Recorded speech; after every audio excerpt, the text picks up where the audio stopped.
A single wrong turn can change everything. It can lead you down a path you never intended to take, into a silence you never thought possible. For Sarah and Mark Thompson, that turn came in the late summer of 2018.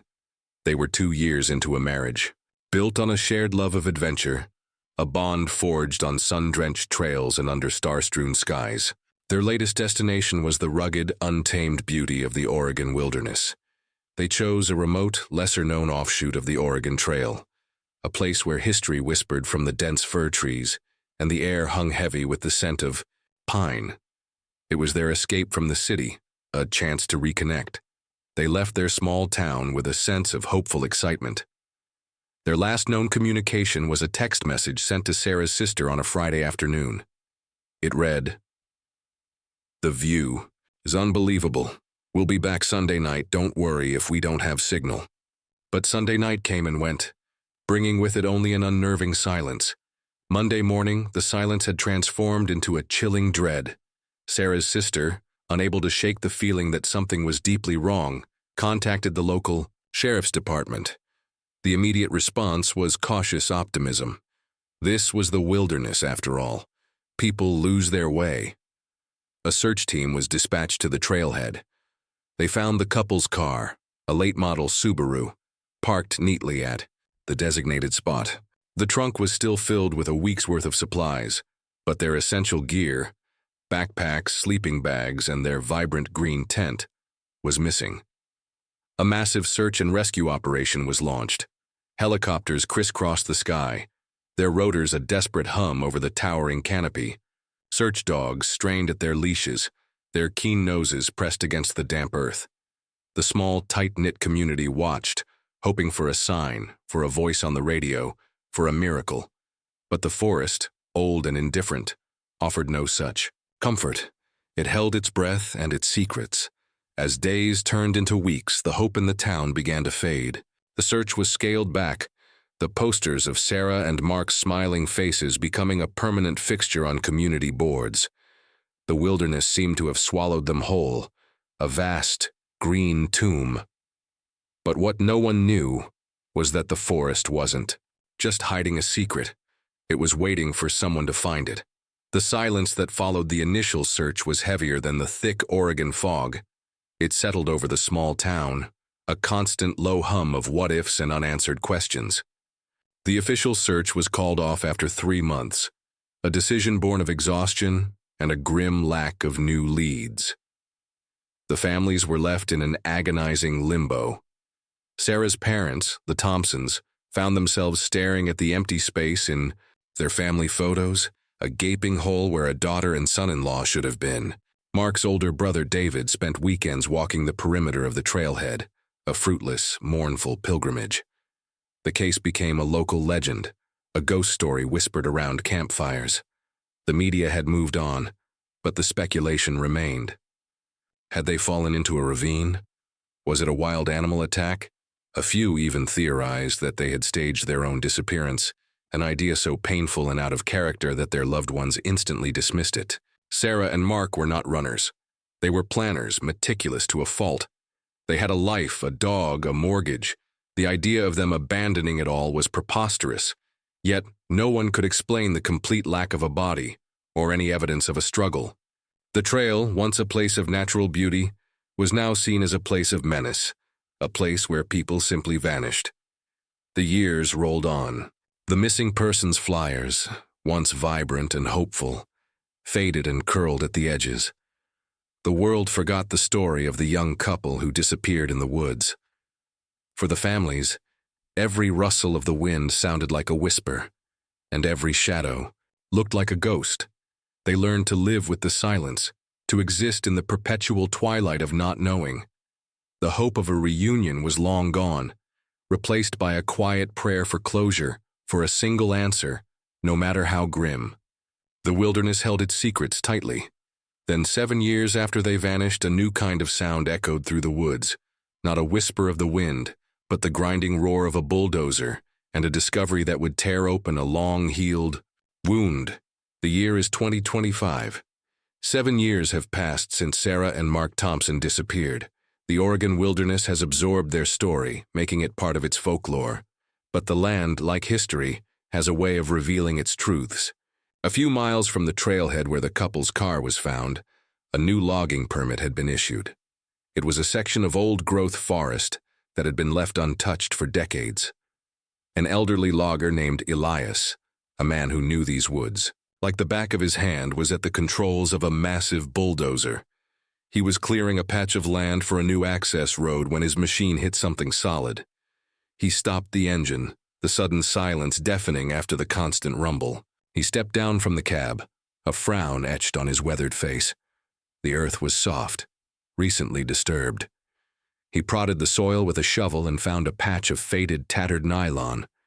It was a fragment of a tent, its vibrant green color now, a mossy, forgotten shade. A chill ran down his spine. He recognized the color from the old missing persons flyers. He dug a little deeper, his heart pounding in his chest. Soon he uncovered the corner of a backpack. The fabric was waterlogged, but intact. He saw a faded name tag stitched into the material. It read, Thompson. The ground gave up its secret. Elias immediately called the authorities. The news of the discovery spread like wildfire. A fresh-faced deputy, too young to remember the original case, arrived on the scene, followed by a seasoned detective who had been part of the original search. Their grim expressions said everything. The site was cordoned off, a stark contrast to the wild, natural beauty around it. The discovery. Location was miles off any established trail, in a secluded hollow no casual hiker would ever wander into. This wasn't an accidental fall. This was a burial. As the sun began to set, casting long, eerie shadows through the trees, the forensic team began their careful excavation. They had found the tent, the backpacks, and the unmistakable evidence of a deliberate burial. But as they dug deeper, they would uncover something far more chilling than a simple grave. The scene was a tableau of methodical dread. Under the harsh lights of the forensic team, the shallow grave became a stage for a 7-year-old mystery. The tent, what little remained of it, was carefully removed, along with the contents of the backpacks. The sleeping bags were still inside, rolled up as if for a peaceful night's rest. The personal effects, a water bottle, a half-eaten bag of trail mix, a paperback novel, all told the story of a trip interrupted, a journey that ended abruptly. Everything was there, except for 2 people. The investigators worked in silence, their movements precise and deliberate. Then one of the technicians let out a low gasp. Buried with the tent, its polished steel blade glinting in the artificial light, was a large hunting knife. It was clean, no visible traces of blood, but its presence was a gut punch. A hunting knife wasn't part of a typical backpacking kit for a leisurely trip. It was a tool of a different purpose. Its presence, deliberately buried with the couple's belongings, suggested something far more sinister than a simple accident. The knife was immediately bagged as evidence. The focus of the investigation had shifted. This was no longer a missing persons case. It was now a homicide investigation. The question now was not where the couple was, but who had put them there, and why. The discovery of the knife raised countless questions. Was it the murder weapon? Why was it buried with the victim's things? Was it a calling card, a twisted form of signature? The case, once cold, was now on fire, and every detail was a potential clue. The most critical piece of evidence, however, was not the knife. It was a small digital camera found among Sarah's belongings. The memory card was still intact, shielded from the elements by its casing. As the investigators carefully extracted it, they knew this was their one chance to see the last moments of Sarah and Mark Thompson. But what they would find on that tiny card would not be an answer, but a ghost. The tiny digital camera was a time capsule, a fragile window into the final hours of Mark and Sarah. In the hushed quiet of the evidence room, the images from the memory card were projected onto a large screen. The first photos were a joyful chronicle of their trip, sweeping panoramas of the Cascade Mountains, sun-dappled selfies of the couple smiling, shots of their meticulously prepared campsite. The narrative was one of peace, of love, of a perfect adventure unfolding. Then the pictures began to change. They showed the fading light of evening, the campfire burning low. The last photograph was an anomaly. It was a flash photo taken at night from inside the tent. It was blurry and low angle, clearly an accidental shot. The investigators leaned forward, their eyes straining to make out the details. The photo showed the inside of the tent, the vague shape of a sleeping bag, and in the background, a chilling, unmistakable detail. Barely visible in the shadow of the tent's flap was a human silhouette. Tall, with a wide-brimmed hat, it was not Mark or Sarah. It was a third party, the silent room filled with a collective gasp. This single blurry image confirmed their worst fears. Mark and Sarah had not been alone. They had been watched, and in their final moments their lives had been intruded upon. The silhouette was a ghost from the past, now caught in the cold, hard light of forensics. As they zoomed in on the photo, another detail came into focus. The knife. It was being held by the shadowy figure, its blade catching the flash. The investigators now had a weapon and an unknown assailant. But who was this person? A closer examination of the knife's handle revealed a unique etching, a small, intricate symbol that looked like a stylized three-pointed arrow. It wasn't a brand name or a common logo. It was personal, specific. The etching was a key, a clue that could unlock a hidden history. The case had transformed from a simple homicide into a hunt for a shadow, a phantom killer with an unknown agenda. And the search for answers would soon lead them to a cold case even older than the one they had just reopened. The unique symbol etched on the knife handle was the key that unlocked a door to a decades-old mystery. Forensic anthropologists and historians were consulted. The symbol, they discovered, was a brand used by a reclusive religious sect known as the Children of the First Light. The sect had established a small, isolated commune in the Oregon wilderness in the 1970s, not far from where the tent was found. They believed in a pure, unadulterated existence, shunning technology and human contact. The commune had disbanded in the early 80s, leaving no trace but their whispers and a handful of strange legends. The police delved into old records, searching for names associated with the sect. They found one that stood out: Silas Thorne.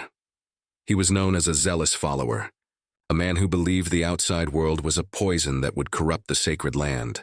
He had disappeared from the commune shortly before it dissolved, an eccentric outlier who had allegedly chosen to live off the grid permanently. The investigators pieced together a terrifying picture: a hermit, a zealot, a self-appointed guardian of the wilderness. They theorized that Mark and Sarah had unknowingly trespassed on what Silas considered his sacred land, a place he was willing to protect at any cost. A retired park ranger, now in his 70s, remembered Silas. He described him as a brilliant but deeply paranoid man, an expert trapper who could move through the dense forest without leaving a trace. He had last been seen in the area in the late 90s, an old man with a wild look in his eye. The police had a suspect, a motive, and a weapon, but they didn't have a killer. As they connected the dots, a chilling pattern emerged. The search for Silas Thorne led them to old, forgotten files. Other hikers had vanished in the same area over the years, all in similar, unexplained circumstances. The disappearances were written off as accidents or simple cases of getting lost in the unforgiving terrain. But now, with the chilling context of Silas and his knife, a new, more horrifying narrative was taking shape. Was Silas Thorne responsible for more than just one couple's disappearance? Was he a ghost, haunting the woods for decades, taking lives to protect his vision of a pure world? The answer, it seemed, was buried in the very history of the trail itself. With a new theory and a suspect's name, the police launched a targeted search. Instead of a general sweep, they focused on the area's forgotten corners, abandoned homesteads, hidden caves, and old trappers' cabins. Their diligence was rewarded when they discovered a dilapidated cabin, half hidden by a thick overgrowth of ferns and moss, less than a mile from where the tent was found.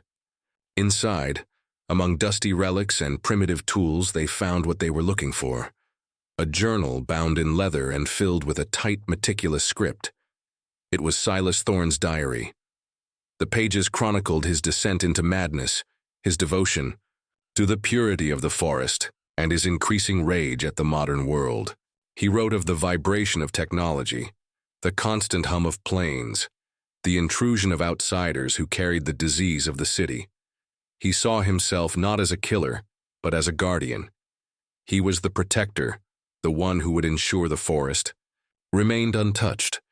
His writings were filled with strange poetic passages about the land, absorbing what it was given, of bodies becoming part of the soil, of souls returning to the earth. The entry, dated from the week Sarah and Mark disappeared, was a horrifying read. He didn't mention them by name, but he referred to them as the trespassers. He wrote of watching them from the shadows, waiting for the right time. He described their camera, a technological blight on his sacred land. The most chilling part, the entry was his justification. He spoke of a purification ritual and of burying the uncleanliness. He didn't describe a violent confrontation, but rather a quiet, almost ceremonial act of removal. The final entry was dated just a few days after Mark and Sarah's disappearance. It was a cryptic passage that sent shivers down the spine of every investigator who read it. The protector never truly leaves his post. He simply finds a new form. It was a declaration, a chilling puzzle, but it didn't give them a body, and it didn't tell them where Silas was now. The diary gave them a motive and a potential identity, but it left the ultimate question unanswered. The diary, so rich in disturbing detail, still left a gaping hole in the investigation.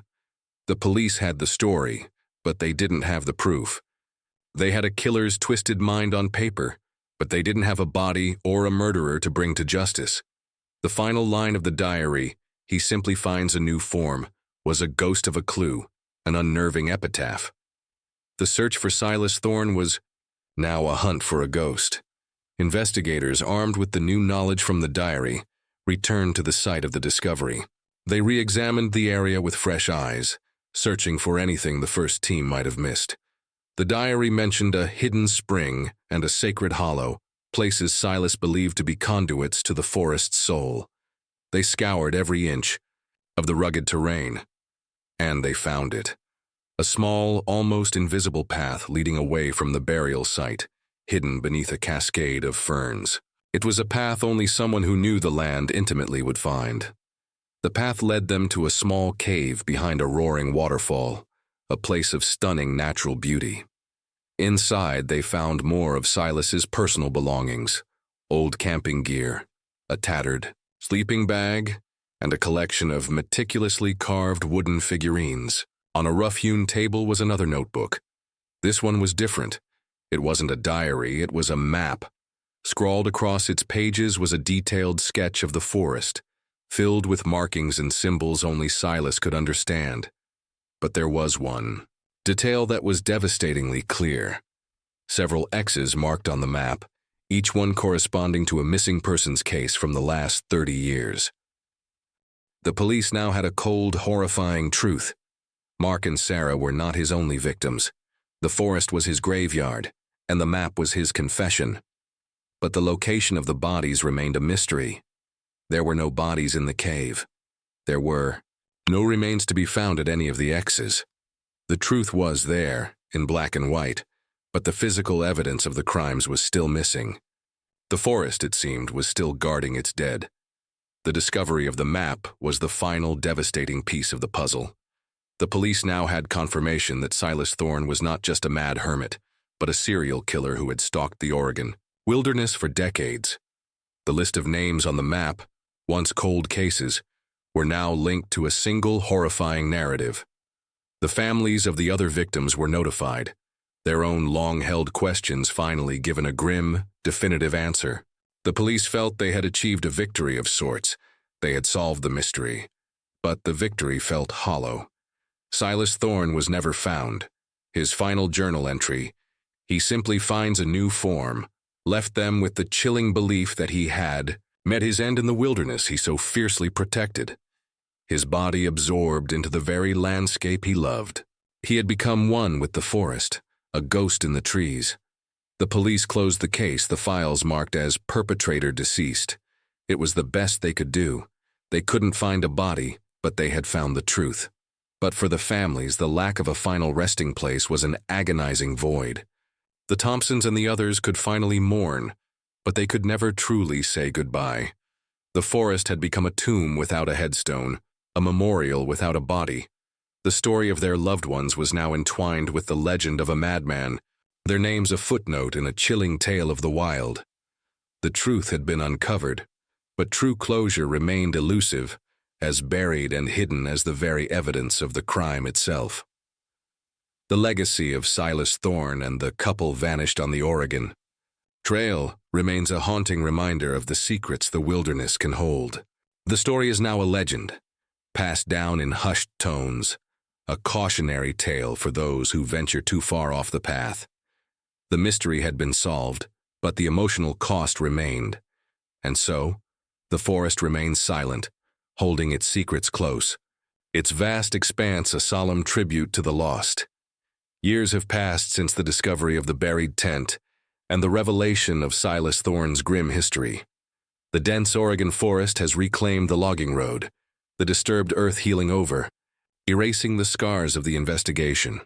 The site of the discovery has become a pilgrimage for true crime enthusiasts and locals, a place where they stand and feel the chilling echo of a 7-year-old mystery. But for the families of the victims, the land holds no such morbid fascination. It is simply a place of profound and enduring grief. The Thompsons, now older and marked by the long years of sorrow, have found a new kind of peace. They visit a small, unassuming memorial stone at the trailhead, a place that to the outside world marks the beginning of a journey, but to them marks its end. It is a place for a silent conversation, for a quiet tear. They never found Sarah and Mark's bodies, never had a proper funeral. The lack of a final resting place is a constant ache, a permanent scar. But they take solace in the fact that they know what happened. The phantom of the unknown has been replaced by the cold, hard reality of a madman's delusion. And in that truth, there is a fragile form of closure. The case of the vanished couple and the hermit of the woods is now a permanent part of the region's lore. It's a story told in documentaries, a chilling narrative that highlights the thin line between civilization and the unforgiving wild.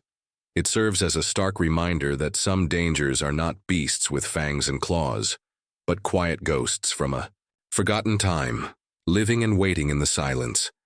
The forest gave up a small secret, a buried tent, a knife, and a map, but it held on to the most important one. The sun sets over the trees, casting long, solemn shadows.